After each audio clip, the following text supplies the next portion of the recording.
Star Wars: The Rise of Skywalker is said to have many different connections, not just to the prequel trilogy and the original trilogy, but also Star Wars Rebels, as well as other forms of canon material that falls under the Disney version of the Star Wars franchise. This is Mike Zero.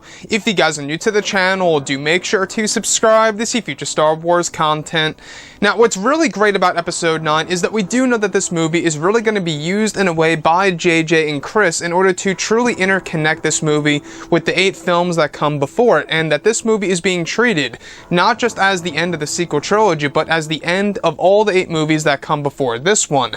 In fact, you guys may recall that during an interview between both J.J. Abrams and Good Morning America, they were asking about the running time of this movie, where he said this movie can be anywhere in between, 5 minutes to 4 hours. He even said that. And that was actually coming from Clayton Sandel. So who knows how long this movie is really going to be. Hopefully it's going to be at the very least 2 hours and 45 minutes. Now, these past couple of weeks or so, we've been learning a whole lot more about this film, and when it all comes down to one of the concept art descriptions and one of the set leaks, this is where things begin to get very exciting for the character of Ezra Bridger.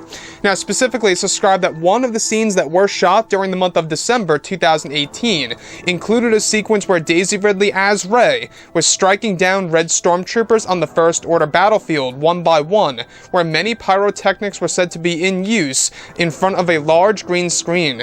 Additionally, it's said that an unnamed actor was wielding a prop piece that was dubbed as Ezra's lightsaber, where a costume design on set was also used, described as Ezra's PTOFY outfit, that was described to have a green color to it with black shoulder pads. Additionally, aside from the scene that was shot that included the prop of Ezra's saber and his costume, one of the concept art descriptions describes a character codenamed EB with long black hair in a green outfit, with a saber hilt attached to his belt, striking down a pair of mud troopers against a tree. It's said to be a brief sequence, however very powerful for the moment on the battlefield. So I really want to go over a couple of parts about this. Now, we do know that this movie is going to be a very involved movie when it comes to not just the 8 films that come before it, but exactly how it's going to tie into the books, the novels, the comics, and even the animated TV series out there, like Star Wars Rebels. It's one of the main reasons as to why J.J. Abrams had a lot of discussions with Dave Filoni, who is the showrunner of Rebels. So you can only imagine, exactly what's going into this film. So I want to go over one of the concept art descriptions where it's actually described that a character codenamed EB with long black hair dressed in a green-like outfit was actually using a lightsaber in order to pin one of the mud troopers against a tree. Now, this also connects to the set leak, where one of the actual costume designs was actually described as Ezra's PTOFY outfit. Now, I'm not quite sure exactly what PTOFY really stands for. Could that very well be an abbreviation of Maz Kanata's Space Pirate Gang or organization, whatever, if you will? Because we do know that Maz Kanata is going to be quite a big role in this movie within the 3rd act of Episode 9, especially, during the final battle against the First Order on the battlefield that leads to the headquarters of the First Order.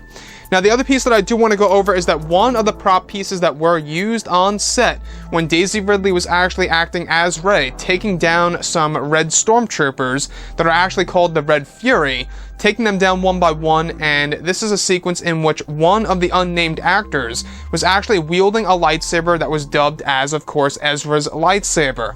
Now, this most likely is the same exact character that we have been hearing about, codenamed EB, which in my opinion most likely stands for Ezra Bridger without a doubt. The fact that, Ezra's lightsaber is going to play a role in this film, as well as an abandoned lightsaber of Ezra that will actually be fused with, of course, the existing Skywalker saber in order to fix it and put it back into one piece, as we went over a couple of months ago. You can really see how JJ is really trying to insert a lot of the Star Wars lore, as well as bringing in a lot of different connections to the past Star Wars characters from animated TV series or the past Star Wars movies. During one of the final battle sequences in Episode 9.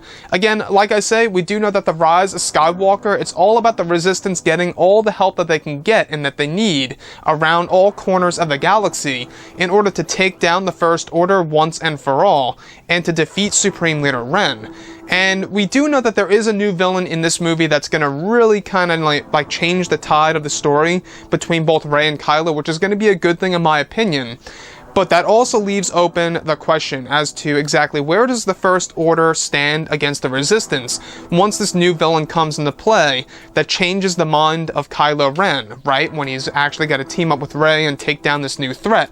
So, the thing that I like about all of this so much is that this shows that J.J. Abrams is really trying to really make this movie stand out and stand on its own away from both The Force Awakens and The Last Jedi, and it's really going to just be a film that really just wraps all the 8 movies that come before it into one big movie here, as well as into the other forms of canon material.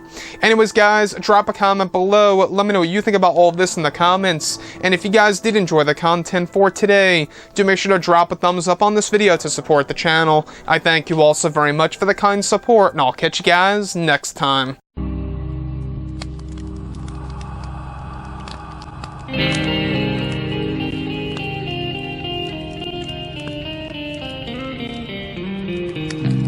Gun in hand, we are alone again. No, from night to moon, we hear them moans again.